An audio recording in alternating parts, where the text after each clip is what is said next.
I'm Catherine Renshaw. I'm Labor's candidate for the seat of North Sydney. I'm here with Leader of the Labor Party, Anthony Albanese, and the Mayor of Lane Cove Council, Andrews Bick. I'm a local. I went to high school up the road in North Sydney. A couple of kilometres further up the road, my husband and I brought up our 3 kids. One of my first waitressing jobs while I was at uni was up at North Sydney, the heart of the business district, and it's devastating to see all of those restaurants and cafes empty as we deal with the shadow lockdown of Omicron in the absence of what we need to get through it, which is rapid antigen tests. So I'm not a politician, though I've always been interested in politics. I'm a law professor and I see myself as first and foremost a teacher and a human rights advocate. A federal candidacy wasn't really on my agenda until last year, when from Kirribilli to Lane Cove, people were telling me that they'd had enough of the current government, that they were tired of the lies and the incompetence, and they were tired of the lies told to cover up the incompetence, and they wanted real change. Change on things that mattered to them, like climate and integrity, gender equity and education. And I think the people of North Sydney deserve real change, and the people across Australia do as well. So my candidacy is not just about getting rid of the current government, it's about the government that will replace it. It's about Labor's vision for a stronger, fairer Australia, an Australia that's made in Australia by Australians. So I am proud and honoured to be standing for this historic seat. We're working very hard to make history here in North Sydney. We've already made it in our local council elections, and I'm beyond delighted that Anthony Albanese has come across the Harbour Bridge to share Labor's vision with North Sydney. Well, thanks very much, Catherine. And as you can see, we have an outstanding candidate for North Sydney. We're the only major political party that has a candidate for North Sydney at this point in time, because the coalition are in such a state of disarray that they can't even pre-select their sitting local member to recontest this election. Just like their sitting member doesn't determine climate change policy, it's determined by Barnaby Joyce and people in the National Party room. Just like there's no National Anti-Corruption Commission, because people in the coalition don't want one because they fear transparency. Just like this government have failed when it comes to looking after Australia's national interest. And here at this ferry terminal, it's a reminder of why we need a future made in Australia. The ferries that were purchased by the New South Wales Liberal government have over 40 defects. They have asbestos. They can't fit under the bridges on the Parramatta River. It shows yet again how short-sighted this coalition is, whether it's in New South Wales or federally, when it comes to standing up for our national interests, defending Australian jobs, defending Australian manufacturing. We need a future made in Australia. We should be making our trains, our ferries and our trams right here in Australia, because the ones that have been made overseas aren't fit for purpose. It's not cheaper if they're not running, and the ferries can't run on this harbour. The trams can't run on the tracks to the inner west, and the trains have all had defects as well. The Tangara trains that were made proudly in Newcastle are still running on the network, and yet here they have simply failed. They've failed to back up Australian manufacturing. And this morning on the radio, a former member for North Sydney, Joe Hockey, was speaking about the Liberal Party's failure to make things in Australia. Joe Hockey's involved now with a company that wanted to produce rapid antigen tests here in Australia, and they received no support here. They received support from the United States government. Foreign governments supported Australian companies to make rapid antigen tests at the same time as the Australian government was saying that it wasn't a race, nothing to see here, and they weren't interested. The Morrison government, which rejected the approaches from Pfizer to gain access to the vaccinations early enough so that we could avoid the sort of circumstances we've seen over the last 12 months, committed exactly the same mistakes when it came to rapid antigen tests. And the consequences are there for all to see. It is easier to catch COVID in this city than it is to find a rapid antigen test. And today we have a record number of deaths. Tragically, 46 people in New South Wales have lost their lives. That's 46 families who'll be mourning today as a result of that loss of life.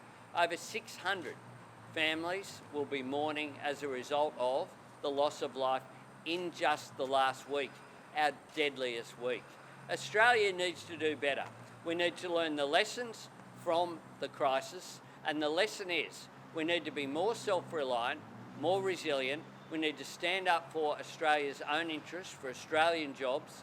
We will have a healthier society and a better economy if we do so, and that is very much a central plank of my offer to the Australian people of a better future for Australia.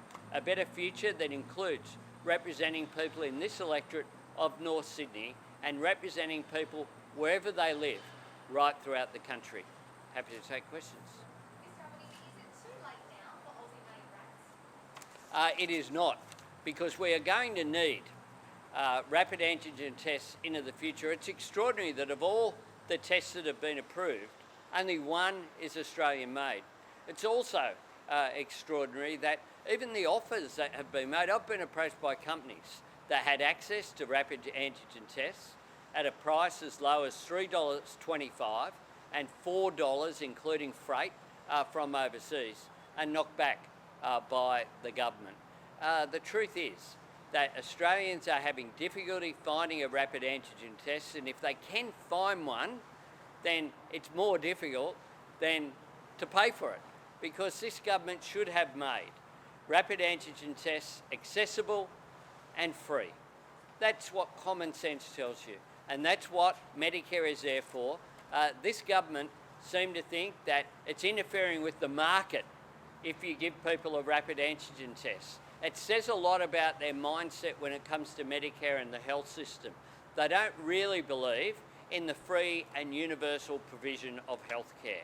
Whenever they get an opportunity, they fall back into the market, which is why they've made so many changes to Medicare, which have undermined it. They've undermined GPs and the GP system.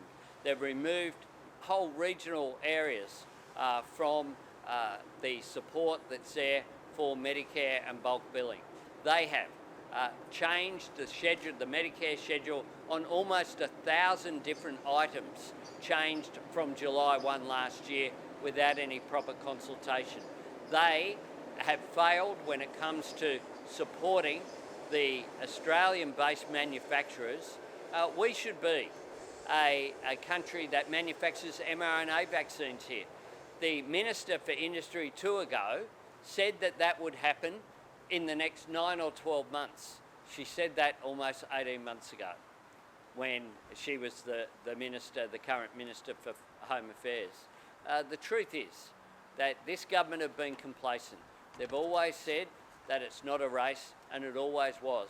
And Scott Morrison, in the bizarre monologue that he gave in the Parliament House courtyard this week, again refused to accept responsibility. It's always someone else's fault. Australian Federal Police is launching an investigation into the partiality of rapid antigen tests. Do you think that people would have to be paying so much if there wasn't this supply-demand problem? Well, if there was a greater supply, you wouldn't have unscrupulous businesses price gouging, and that is what we're seeing. I know someone who paid $180 for 5 tests online. $180. There are extraordinary prices being claimed for these rats that should not cost that much. They should cost a few dollars.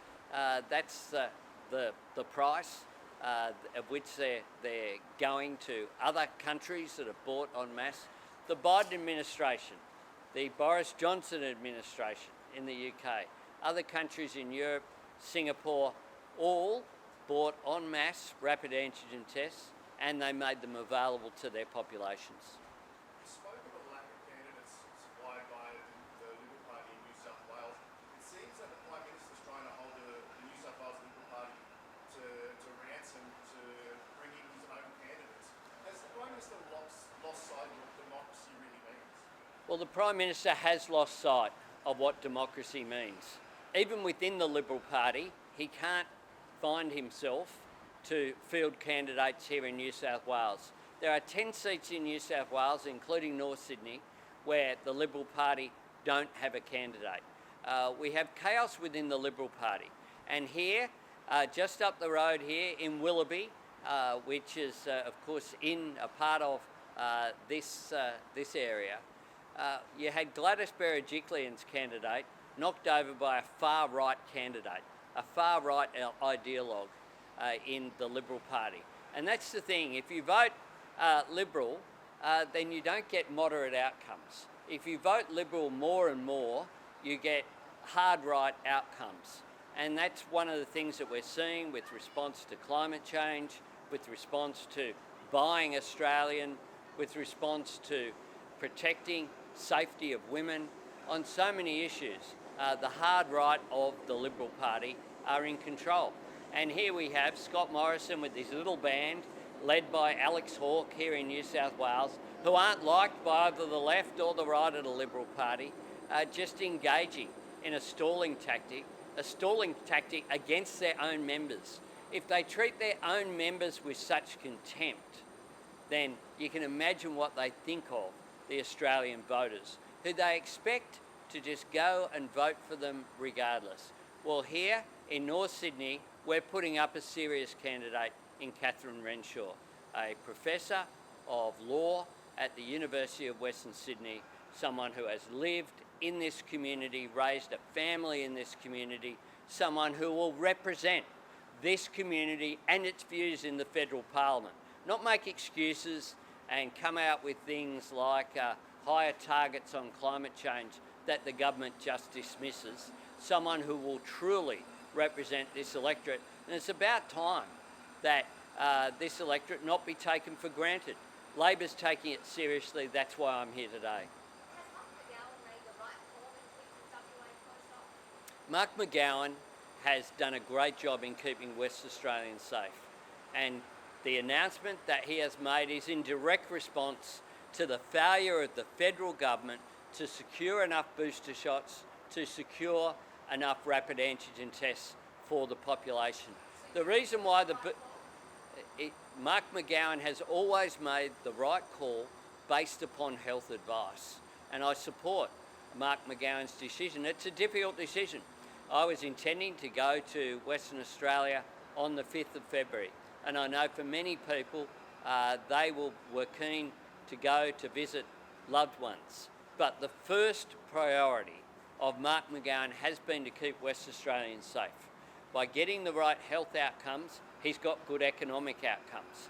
People in Western Australia are enjoying life almost as normal, certainly compared with New South Wales. They're going to restaurants, they're playing sport, school will go back as scheduled. They're engaged in the normal way of family life.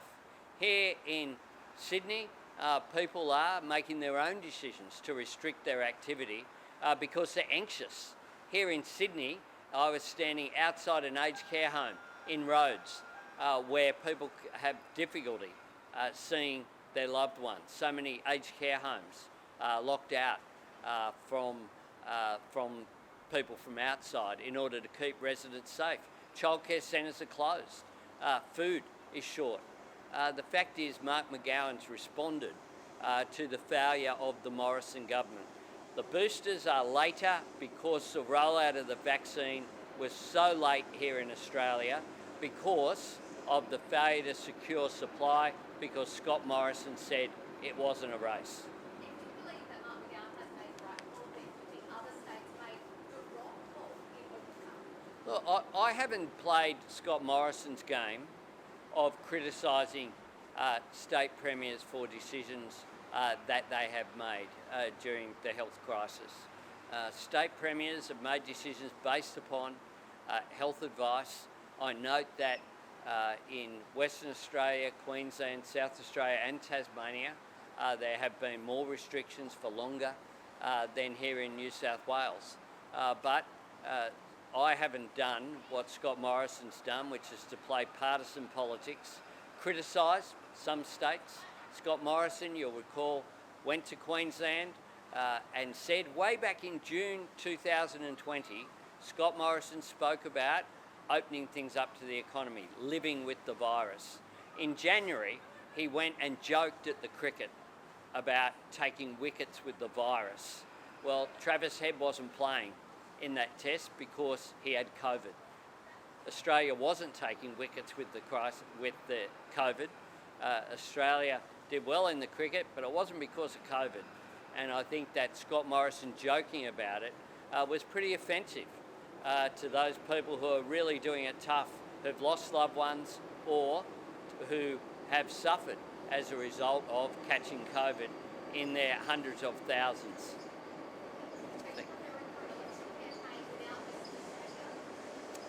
Well, we'll engage with Western Australia. I did 2 radio interviews with Western Australian stations just yesterday. I'll continue to engage. We have fantastic candidates. Radio interviews aren't part of the whole campaign trail, though. Oh, look, Do a whole campaign trail. I will do a campaign trail as soon as I can. As soon as WA opens up, I'll be there on the day it does. Just like, It's going to open though before the election. well, we will see. But we will see. Reach out to Mark McGowan and say, hey, open up before May. I chat to Mark McGowan all the time. I had contact with him last night, and he told me of the decision he was about to announce, and I told him I respected and supported that decision. Do you think it would hurt the coalition more if they couldn't campaign in WA also later? I think the more people see of Scott Morrison, who went to court backing up Clive Palmer's attempt to open the WA borders and just let it rip, the better. I'm quite happy for Scott Morrison to go to WA, and I certainly want to go to WA at the first opportunity. Thanks.